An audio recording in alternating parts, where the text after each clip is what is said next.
తొందరగా మనం ఆయన ఆయన వైపు మళ్ళుకొని మారు మనసును ప్రకటించి దోషములు ఒప్పుకొని సరి చేసుకుంటే తొందరగా ఆయన కడిగేసి వెంటనే సమాధానం కలుపుకుంటాడు. లేకపోతే మనకు డేంజర్.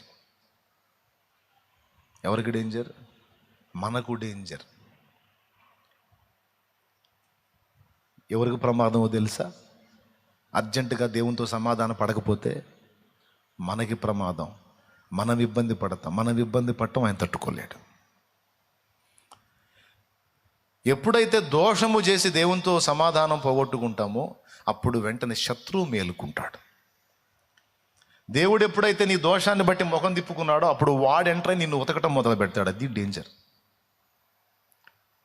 ఏమైనా అర్థమవుతుందా నేను చెప్పేది? ఎంతమందికి అర్థమవుతుంది?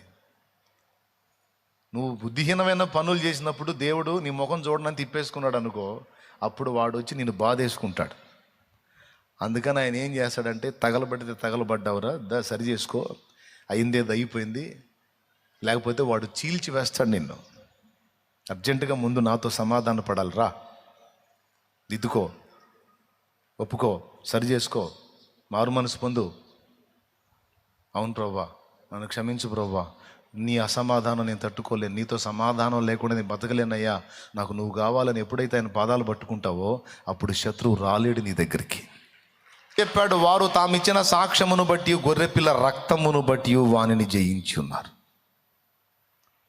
నువ్వు ఎప్పుడైతే ఆయన రక్తాన్ని ఆశ్రయించిపోయి పరిగెత్తుకుంటూ ఆయన పాదాలు పట్టుకుంటావో వాడు సర్దుకుంటాడు.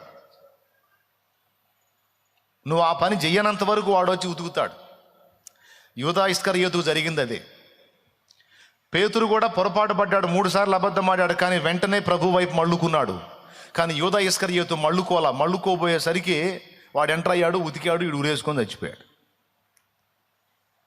చాలా కీలకమైన విషయం ఇది.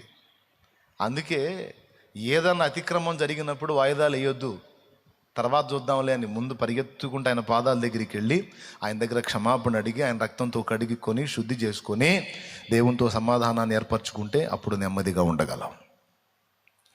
కాబట్టి క్షమాపణ ఆయన రెడీగా ఉన్నాడు. క్షమించి నిన్ను కడుక్కొని ఆయన రక్తంతో కడిగి శుద్ధి చేసి దగ్గర తీసుకొని అనుబంధాన్ని నీతో కొనసాగటానికి ఆయన రెడీగా ఉన్నాడు బిడ్డ. అంటే ఎప్పటికప్పుడు ఫ్రెష్గా చేసుకుంటా పాపాలు వెళ్ళమని కాదు, జరగకుండా జాగ్రత్త పడు. అదే మారు మనసు